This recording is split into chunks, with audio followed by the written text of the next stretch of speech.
Hi guys et surtout bon dimanche. Comment ne pas évoquer cette supposée réconciliation entre Tonto Dikeh, la reine des scandales, et son ex-mari Olakunle Churchill. Il y a de cela quelques jours, Tonto Dikeh nous faisait un post. On voit la photo de son ex-mari avec qui elle entretenait une relation de chien et chat apparaître sur sa page. Suivi d'un long texte où elle explique qu'aujourd'hui, ils sont enfin réconciliés. Après plus de 10 ans de querelles, de bagarres, de malentendus, etc., etc.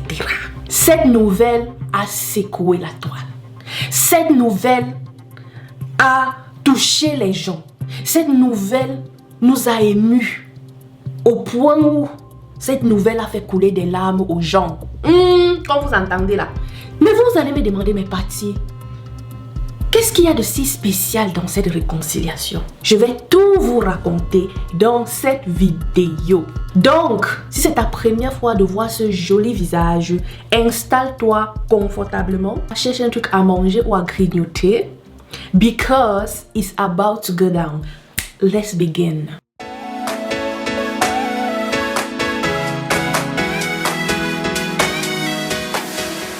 Il y a de cela 3 mois, j'ai fait une vidéo où je racontais un peu l'histoire de Tonto Dikeh. Sa vie professionnelle et surtout sa vie personnelle qui est gorgée de tellement de scandales. Au point où elle est, ou bien elle était et assumait le titre de la personne la plus controversée de l'industrie de Nollywood. Plein d'histoires, plein de drames, plein de bagarres, plein de choses. Mais dans tous ces scandales et toutes ces controverses, c'est lui qui avait vraiment touché les gens. C'était sa relation, son mariage et son divorce avec Olakunle Churchill. C'est l'une des séparations les plus sanglantes. Il n'y a pas son deuil aujourd'hui. Il n'y a pas son deuil. Ils ont lavé leur linge sale à la place publique, au sens littéral du mot. Elle nous a tout dit jusqu'à dire le nombre de temps qu'Olakunle Churchill fait sur la femme. Qu'il est un homme de 3 secondes. Elle nous avait dit tellement de choses. Olakunle Churchill aussi avait dit sa part. Même avec sa nouvelle épouse, ils avaient raconté. Donc, c'est l'une des séparations les plus bizarres, les plus scandaleux de l'industrie. Et depuis cette séparation-là, ils sont restés ennemis jurés. Dès qu'elle a l'opportunité, elle rabaisse Olakunle Churchill, elle dit tout et n'importe quoi. Vraiment, pour connaître les détails de cette histoire, fais bien d'aller regarder cette vidéo-ci. Va regarder la vidéo là, ça va vraiment t'expliquer les choses. Parce que cette vidéo actuelle n'est pas pour faire récapitulatif de l'autre, mais pour vous expliquer ce qui se passe aujourd'hui. Depuis ce temps, je pense que c'était en 2015-2016 qu'ils s'étaient séparés. Ils ont eu des soucis. Ils ne s'entendaient pas. Ils se lançaient des pics. Elle a tout fait. Elle a accusé Olakunle Churchill de tout.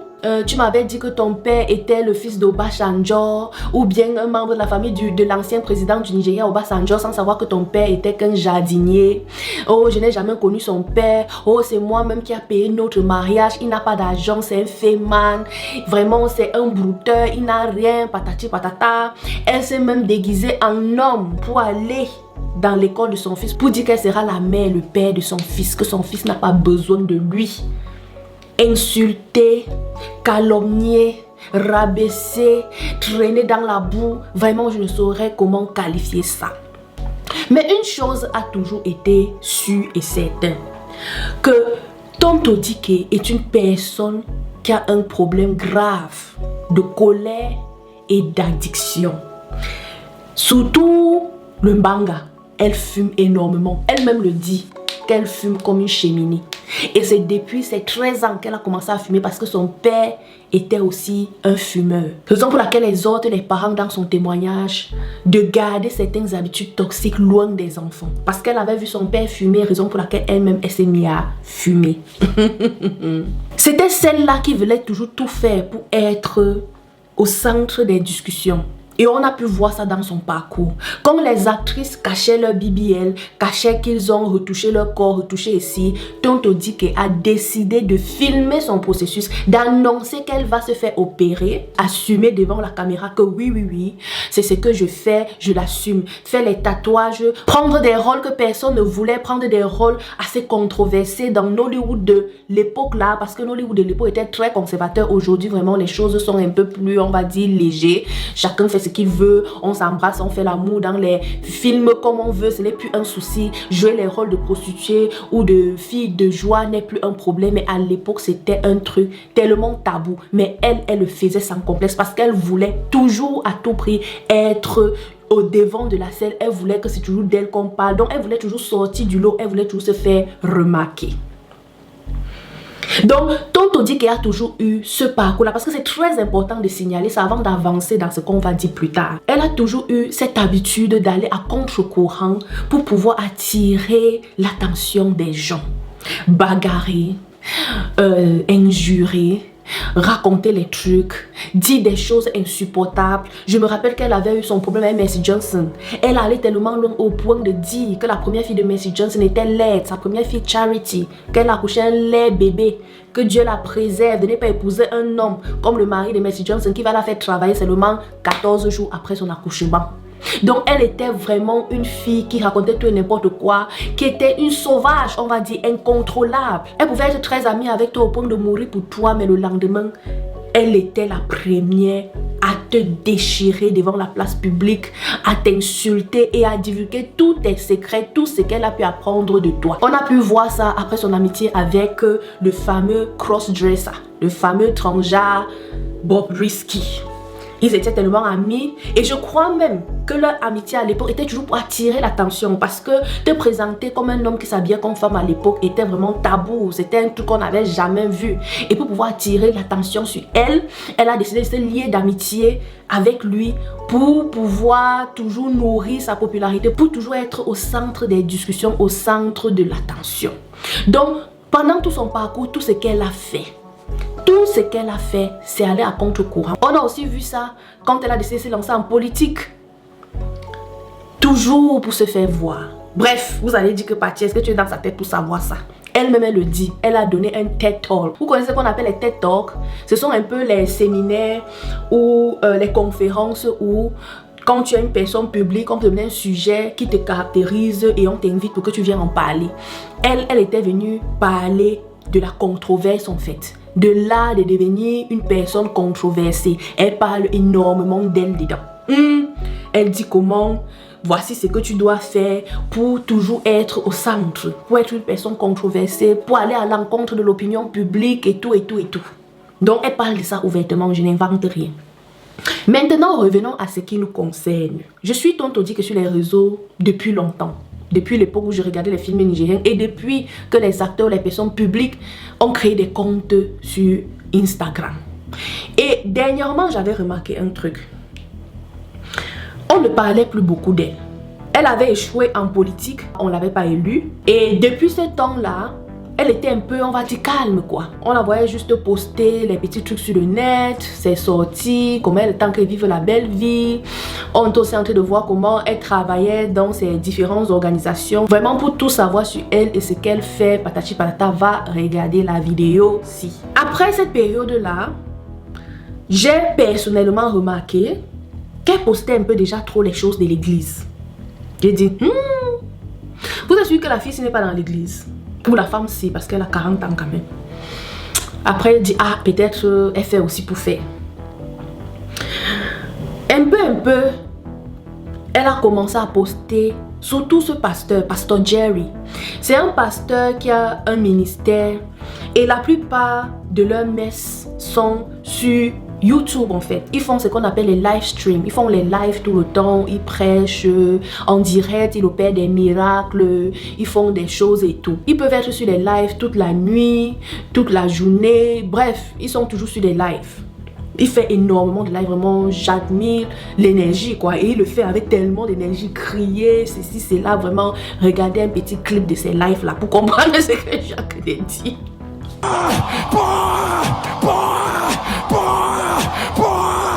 Donc c'est un peu ce genre d'église là. Et moi j'ai souvent vu les petites coupures de ce pasteur-ci sur TikTok et tout. Bref, quand tu es anglophone et que tu t'intéresses à ce contenu là, la plupart du temps, l'algorithme t'envoie ça aussi.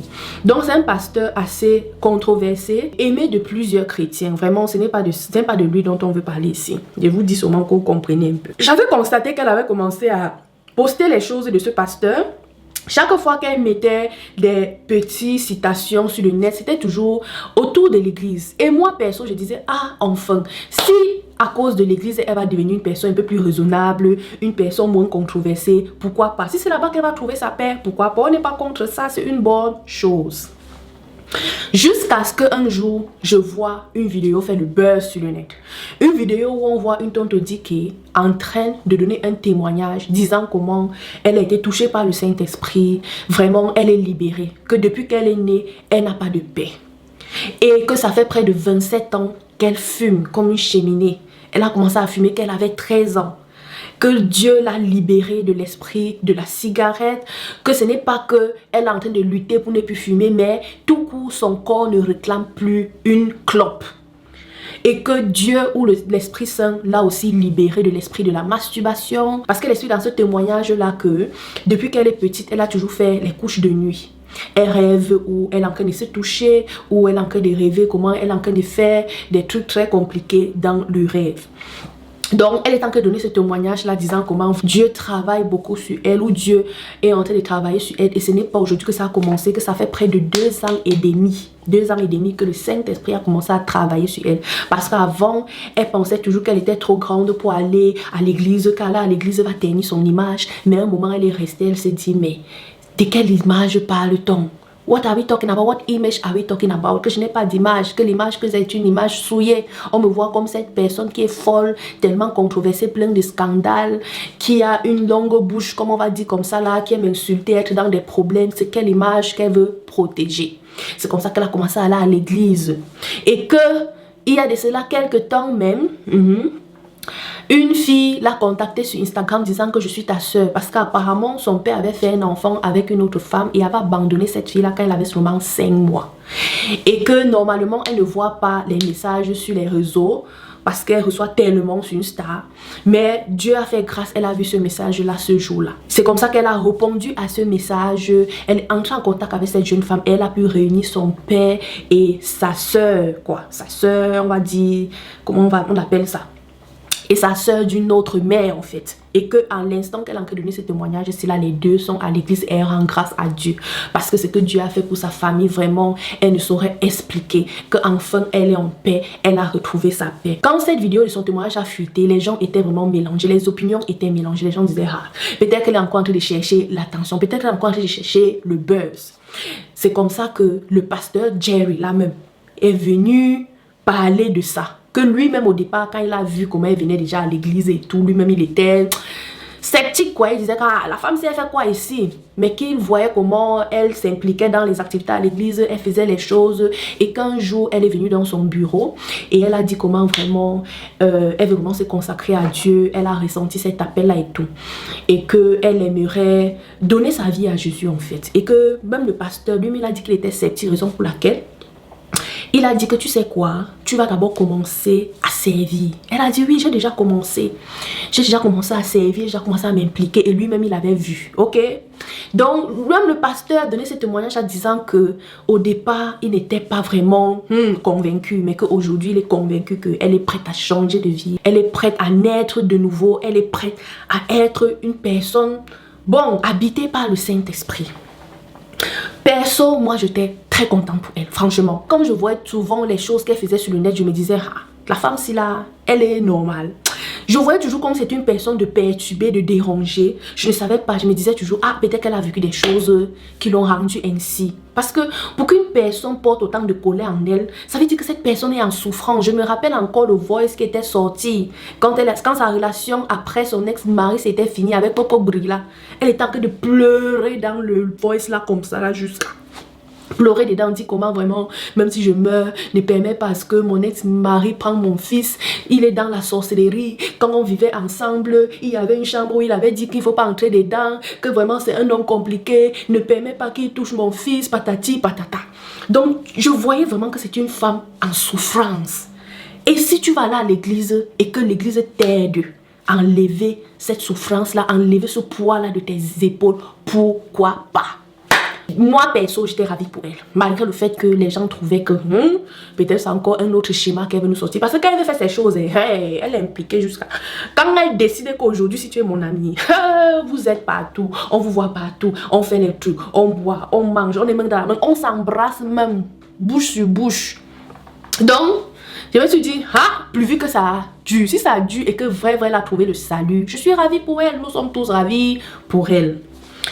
C'est ainsi qu'après cette vidéo de témoignage là, on a vu comment elle a commencé maintenant à prêcher sur sa page, à filmer tout ce qu'elle faisait dans l'église. Si elle balayait l'église, elle filme. Si elle fait n'importe quoi, elle filme. Tous les matins, elle se plaçait devant sa caméra, elle lisait la parole de Dieu. Et quand elle montrait sa Bible, tu voyais comment elle lit la parole de Dieu, elle prend le bic, elle souligne tout, elle encercle tout. Donc, comme quelqu'un qui est en train d'étudier la parole de Dieu là. Donc elle était toujours là, très concentrée, comme je vous ai dit là, non. Tonton dit que quelqu'un fait sa chose, elle est impliquée à 1000%, à 110%. Je dis même quoi, 1 million de pourcents. Elle était vraiment impliquée, elle lit sa Bible, elle prêche, elle prie. Elle était toujours là avec les vidéos où elle priait, elle prêchait, où elle est à l'église. Et ce qui me plaisait ou ce qui avait attiré un peu mon attention, c'est que chaque jour qu'elle est à l'église, on lui donne la parole. Donc elle est toujours en train de parler, de faire les choses. Et moi, je me suis posé une question. Ce n'est pas une... Bon, c'est juste une réflexion comme ça là que je vais partager avec vous. Vous allez me dire ce que vous-même vous pensez. J'ai un peu vu ça comme... De même que peut-être elle utilise cette église-là pour se faire voir ou pour attirer l'attention des gens, cette église l'utilise aussi pour attirer les fidèles. Pour dire que regardez comment, grâce à notre église, telle personne qui était aussi controversée a changé. Ça veut dire que c'est ici là que le vrai Jésus est. D'autant plus que le ministère de ce pasteur-ci là est basé sur les réseaux.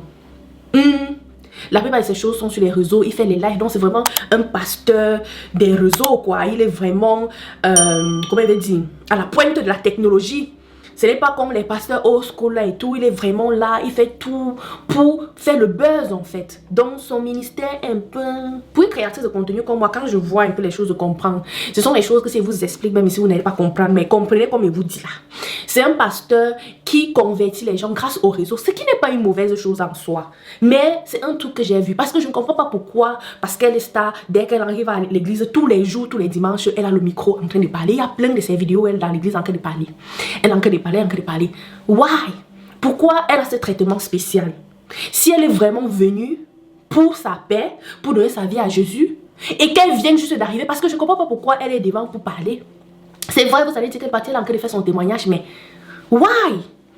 En ce moment, elle vient d'entrer dans l'église, elle devrait être en train d'apprendre la parole, d'apprendre comment les choses fonctionnent, d'apprendre, de grandir sa foi, de nourrir sa foi. Et je pense que dans les trucs de prêche, il y a les niveaux. Tu ne te lèves pas un matin comme ça, tu te mets devant la foule, tu commences à parler. Il y a les niveaux. Et chaque jour, le pasteur te suit même, voit un peu comment tu gères les choses. Bon, je me dis quand même qu'il y a un processus. J'avais un peu questionné le fait que dès qu'elle venait d'arriver à l'église, direct, on lui donnait le micro pour parler. C'est vrai qu'il y a toujours les moments de témoignage pendant l'office et tout, mais je trouvais que c'était un peu too much. Ok. Après, toutes les vidéos qu'elle faisait pour prêcher, étudier la parole, et tout là, le grand frère est arrivé il y a de cela quelques jours. Comme je disais, la photo de son ex a apparu sur son Instagram. Et les gens ont dit, hey, c'est que j'ai fait l'erreur ou c'est quoi? La photo de Olakunle Churchill fait quoi sur la page de Tonto Dike? D'autant plus qu'il faut dire que Tonto Dike avait accusé son ex-mari de l'avoir trompé avec sa secrétaire ou avec sa soi-disant soeur, parce qu'elle avait demandé la fille si là, je vous suspecte un peu. Le gars dit non, c'est ma soeur. Même la fille avait dit que c'est mon frère ici là, mais après même pas quelques temps après leur séparation, on a vu que cette fille était enceinte et c'était son mari là qui était responsable de la grossesse. Les gens avaient même fait des vidéos, dit comment, en fait, on dit que Tonto Dike est folle là. Ce sont les gens là qui se moquaient d'elle. Elle avait raison sur toute la ligne. Mais bon, lisons un peu le message qu'elle accompagnait ce post sur ses réseaux sociaux. Nous sommes la preuve vivante que la parole de Dieu est éternelle et que Dieu n'est pas un Dieu qui abandonne ce qu'il a commencé. Lorsqu'il débute une œuvre, il demeure fidèle jusqu'à son accomplissement. Après 10 longues années de combats publics, de blessures profondes, de ruptures de communication, d'amertume et de douleur, Dieu a intervenu. Ce qui paraissait laid, impossible et irréparable a été touché par la miséricorde. La paix a remplacé le chaos. Le respect est revenu là où la colère régnait autrefois. Ce que les efforts humains n'ont pas pu réparer, Dieu l'a guéri par le salut, l'humilité et les prières sincères d'un enfant. Je vais vous raconter un peu tout ça parce qu'après ça, elle fait encore une vidéo de témoignage. Elle raconte un peu comment tout ceci s'est passé. Let's continue. Cette restauration ne vient ni de la puissance, ni de la sagesse, ni de la force humaine, mais de l'Esprit du Seigneur. Lorsque Dieu agit, l'esprit humain ne peut comprendre le processus. Il adoucit les cœurs, réduit l'ennemi au silence et réécrit des histoires que l'on croyait terminées. Tous les plans des ténèbres ont échoué. L'entêtement s'est incliné. L'orgueil a fondu. L'amour a retrouvé sa voie pour mon enfant. Je suis profondément reconnaissante au père de mon enfant, le docteur Kunle, pour avoir cédé à la parole de Dieu et choisi la paix. L'obéissance à Dieu enfante toujours la restauration, même lorsque le chemin a été long et douloureux. À tous ceux qui se tiennent là où je me tenais autrefois, fatigués, blessés, incompris et convaincus que rien de bon ne peut sortir de cette situation. S'il vous plaît, entendez ceci. Dieu ne vous a pas abandonné. Votre histoire n'est pas terminée. Ce qu'il a commencé, il achèvera sûrement. Continuez à prier, continuez à choisir l'amour. Continuez à faire confiance à Dieu, même lorsque tout semble obscur. Que cette relation restaurée demeure bâtie sur le roc solide de la miséricorde de Dieu, de sa protection, de sa grâce et de sa main puissante. Qu'elle se dresse comme un témoignage vivant que Dieu n'échoue jamais, n'oublie jamais et n'abandonne jamais les siens. Si Dieu l'a fait pour nous, il peut le faire pour vous. Ce miracle s'appelle 10 ans en un seul jour. Très touchant son message, vraiment très profond. Et nous en sommes ravis, plus que ravis. Peu importe ce qui a mené à cet instant précis. Sincèrement, j'en suis ravie. Parce que quand je regarde encore dans le passé et que j'écoute tout ce que cette femme avait dit de son mari, bon, son ex-mari là. Chaque fois qu'elle faisait les sorties là, les gens lui disaient: ma soeur, tu as un fils. Un enfant qui aimerait un jour connaître son père. Un enfant qui grandira. Tu ne sais pas ce que cet enfant deviendra. Quel enfant pourrait se réjouir de voir un truc pareil écrit sur son père? Que les gens connaissent tout sur son père jusqu'à connaître le nombre de temps qu'il fait sur une femme dans la chambre. Il y a certaines choses qui ne se disent pas. C'est un homme que tu as aimé. C'est un homme avec qui tu as partagé quelque chose. Peu importe si c'était fondé sur le mensonge et tout. Un enfant est sorti de cette union-là. Les gens se moquaient même, disaient que oui, il fait 3 secondes sur la femme. Mais il t'a quand même enceinte. Ça veut dire que c'est un homme. Donc elle était du genre qui dit qu'il a une éjaculation précoce. Elle avait tellement dit les choses quand même était restée comme ça. Elle dit que ma mère, est-ce que ça va te laisser? Will you be able? Est-ce que ça va te laisser un jour? Comment tu peux dire des trucs pareils? Et les enfants sont tellement égoïstes et ingrats. Tu peux même te sacrifier comme tu dis que tu es en train de te sacrifier pour l'enfant. L'enfant se lève un jour et te dit que je veux voir mon père. Je m'en fous de ce que vous avez eu. Je veux voir mon père. Chaque enfant mérite ça. Parce qu'un homme peut être un mauvais mari, un mauvais compagnon, un mauvais je ne sais pas quoi. Mais il est un bon père. Pour son enfant. Peut-être qu'il n'a pas été un bon partenaire pour toi. Il n'a pas été un bon mari pour toi. Mais il peut être un bon père. Et même s'il n'est pas un bon père, il a le droit. Si tu trouvais qu'il n'était pas assez bon pour être le père de ton enfant, il ne fallait pas permettre qu'il t'enseigne. Comme il t'a déjà enseigné là, c'est qu'indirectement tu as dit qu'il est assez bon pour être le père de ton enfant. Donc il est assez bon pour faire partie de la vie de cet enfant là. Ce n'est plus à ton niveau. Et c'est ce que parfois nous les femmes on ne comprend pas. Que parfois ces choses-là ne sont plus à notre niveau. It is not on your level. Le temps où c'était à ton niveau, c'était le temps où tu devais choisir le genre d'homme à qui tu ouvres les pieds. Puisque tu as ouvert les pieds et que l'enfant est sorti, ce n'est plus à ton niveau. Cet enfant est un être humain à part entière. Et même si aujourd'hui il ne te demande pas les comptes, tôt ou tard il va te demander les comptes. He will ask you. Il va te demander les comptes. Il va te dire, je veux voir mon père, je veux connaître mon père. Donc pour moi, peu importe, que ce soit l'église, peu importe ce qui nous a mené à cet instant précis, je suis ravie qu'aujourd'hui ils arrivent à parler comme des amis. Parce qu'elle-même dit que malgré tout ce qu'elle avait pu donner à cet enfant, parce que leur enfant aujourd'hui a, on va dire 10 ans, oui, parce que ça fait 10 ans qu'ils sont séparés quand l'enfant était encore bébé, il venait de naître. Il a 10 ans aujourd'hui. Et elle-même dit que malgré tout ce qu'elle avait pu donner à cet enfant-là, chaque fois que l'enfant avait l'opportunité, chaque fois qu'elle demandait à cet enfant-là, qu'est-ce que tu désires le plus? Il disait toujours, vois mon père. Vois mon père. C'est pour vous dire que il y a certains vides que tu ne peux pas combler. Il faut toujours œuvrer pour qu'un enfant ait une vie équilibrée.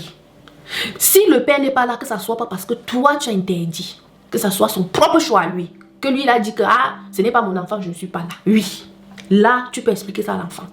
Quand il aura l'âge approprié en fait. Je peux dire à l'enfant, voilà, je suis tombée enceinte, ton père n'a pas voulu, il est parti. Plus tard même, j'ai cherché à prendre contact avec lui, voilà, pour qu'il te connaisse, il n'a pas voulu. Que ça ne soit pas parce que toi tu as interdit. Parce qu'apparemment, au Lac là, avec les documents de l'enfant, son acte de naissance, son passeport et tout, et lui aussi, il avait pris ça par colère quoi, pour punir la femme. Elle allait refaire un autre acte de naissance. Là-bas, elle met son nom sur l'endroit du père et de la mère. Et elle change même le nom de l'enfant pour enlever au Lac enlever le nom du père sur le nom de l'enfant. Je crois que leur fils là s'appelle André. Elle enlève. C'est avec l'acte de naissance là qu'elle fait les trucs de l'enfant. Donc elle dit qu'en décembre, si apparemment, on a demandé à son fils là de faire une liste de ce qu'il voulait et pour aller déposer à l'église.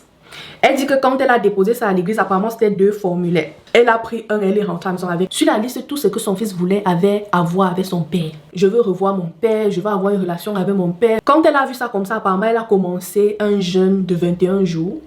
Et le deuxième jour seulement du jeûne là, son mari, son ex-mari, au Lac Church, il l'a appelé pour dire j'aimerais te remettre tous les documents de l'enfant. Elle a crié Alléluia. Parce qu'il y a des jeûnes ou des neuvaines que tu fais et les réponses viennent assez tôt. Après, ils se sont appelés, ils ont discuté longuement et elle dit qu'aujourd'hui, tout va bien. Ils sont comme des amis, ils parlent. Après avoir discuté avec lui, elle est vraiment allée parler à son fils. Maintenant, elle a demandé à son fils, est-ce que tu t'es déjà demandé où ton père est? Son fils a dit, ah, je me suis déjà demandé, je me demande ça tout le temps, mais je suppose que c'est un truc qui va te blesser, raison pour laquelle je n'ai jamais osé t'en parler. Après, elle a sûrement dit que bon, qu'en fait, ils étaient ensemble, tout allait bien, tu es né et après la guerre a commencé. Effectivement, c'est ce qui s'est passé, ils se sont rencontrés, tout allait bien, l'enfant est né et la guerre a commencé. Donc, elle a vraiment expliqué ça à l'enfant et tout. Et aujourd'hui, elle vient donner ce témoignage. Elle donne ce témoignage-là pour encourager tous ceux qui sont dans sa situation. Pour qu'ils puissent se libérer de cette colère-là qui les anime, pour qu'ils puissent retrouver la paix. Parce que la vraie paix se trouve en Jésus. Ne pense pas que tu es seul et que les choses ne s'arrangeront jamais. Tôt ou tard, everything shall come to pass. Ce message, ce témoignage a touché plus d'un. Les gens étaient ravis, d'autres disaient c'est toujours des manigances pour attirer l'attention sur elle. Vraiment, dites-moi en commentaire ce que vous pensez. Est-ce qu'une femme peut aller aussi loin seulement pour l'attention?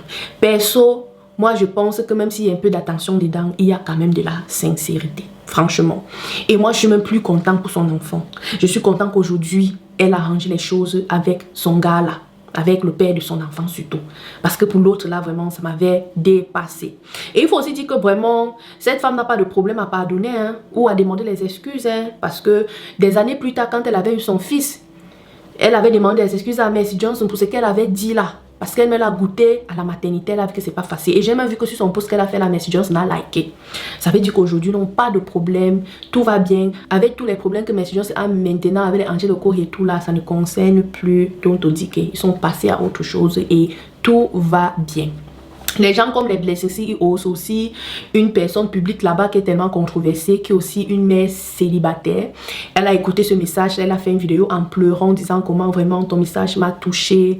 Ton message m'a touché parce que mes garçons, peu importe ce que je fais, demandent toujours leur père, malgré le fait que j'ai épousé leur père très jeune, leur père me battait, j'ai dû partir, je les ai séparés de lui. Les enfants ne demandent qu'une chose, le connaître, et je ne sais pas quoi faire. Donc elle était vraiment bouleversée par tout ça.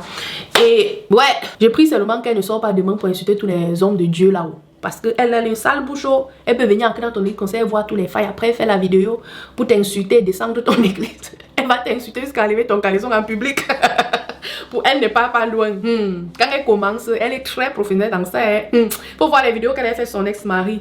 Sortir avec les preuves bien organisées. Et elle a là oratoire, maman, elle connaît parler. Elle va s'asseoir, décortiquer tes dossiers comme ça. On va dire que c'est toi, tu vas dire non. Donc, moi vraiment, malgré le fait que les gens sont très sceptiques sur tout ça, je trouve quand même qu'il y a du bon dans ça. Les choses ne peuvent pas être totalement blanc ou noir. Il y a toujours des endroits grises. Et je pense que peu importe les raisons derrière, égoïstes ou pas, il y a du bon dans ça. Il y a des gens qui ont bénéficié de ça. Et là, j'en suis ravie. Tout ce qui a à voir avec le pardon, la sérénité, la paix, je suis tout pour. Que ce soit dans l'église que tu as trouvé ta part, tant mieux. Je prie aussi seulement que plus tard, on ne peut pas abuser de toi là-bas. Dans mon cas, il dit abuser, c'est pas dans le sens propre du thème. Je vais dire, on profite de toi en fait, du fait que tu es une personne publique, tu as de l'argent, c'est comme ça, tu vois un peu. Donc je prie seulement, mais bon, je fais confiance à ton dit que si les gens font un jet, ça va venir nous trouver ici là et moi, il va toujours allumer ma caméra que pour expliquer. Quand je montais cette vidéo, je suis allée sur TikTok et plusieurs créateurs étaient en train de dire comment elle dit qu'elle s'est réconciliée avec le père de son enfant et pourtant il n'a encore rien posté sur Instagram et tout. Je suis allée regarder son compte Instagram et effectivement, il a posté. Il a fait un post où il explique que après près de 10 ans, il a reçu un appel de son fils. Pour la première fois, son fils l'a appelé papa. Et ce moment l'a vraiment bouleversé. Qui remercie Dieu qu'enfin, il a pu se réconcilier avec Tonton Dike, la mère de son premier fils. Bref, il écrit un message similaire à ce que Tonton Dike a écrit pour remercier et pour encourager les autres à opter pour la réconciliation. Entre-temps, je suis aussi allée sur le compte de son épouse actuelle, Rosie Mouré. Et elle a multiplié les posts jusqu'à... Bref, ce ne sont pas les posts, on va dire, problématiques. Depuis cette affaire, depuis cette réconciliation, elle a beaucoup fait de posts et les gens disent qu'elle est en train de vouloir attirer l'attention sur elle. Bref, je ne sais pas pourquoi les gens disent ça. Elle a juste mis ses posts innocents. Voilà ça, vous voyez, ce sont des posts innocents. C'est vrai que ce sont des posts d'elle ou des posts de décoration de maison, mais les gens disent que ça en fait un peu trop parce qu'on connaît Rosie Mouré. Ce n'est pas comme ça qu'elle poste souvent. Elle poste souvent rarement. Pourquoi, depuis qu'il y a eu cette réconciliation, elle multiplie près de 20 posts en une journée, en si peu de temps? C'est ça qui inquiète un peu les gens. Maman, vous-même, dites-moi, est-ce que c'est une façon d'attirer l'attention sur elle? Est-ce que... Bref, dites-moi un peu comment vous-même vous voyez ça. Moi, je ne vois pas qu'il y a un problème ici. Non, il y a quand même un truc. Je ne sais pas ce que c'est, mais c'est un peu bizarre quand même. C'est un peu bizarre, il faut avouer. C'est un peu bizarre. Donc les amis, vraiment bon dimanche à vous. J'espère que vous avez aimé cette vidéo. Ce fut un plaisir comme d'habitude. Les jours c'est là, non. On va d'abord faire le rattrapage sur les Congosa qui chauffent avant que je vais commencer à mettre les vidéos documentaires que j'ai fait pour vous pendant ma pause. On se dit à la prochaine. Bye bye. Si c'est ta première fois ici, abonne-toi et surtout active la cloche des notifications. Partage autour de toi parce que tu es ici. Je Comment vivre vivant là où on a toujours l'exclusivité. Ciao, ciao.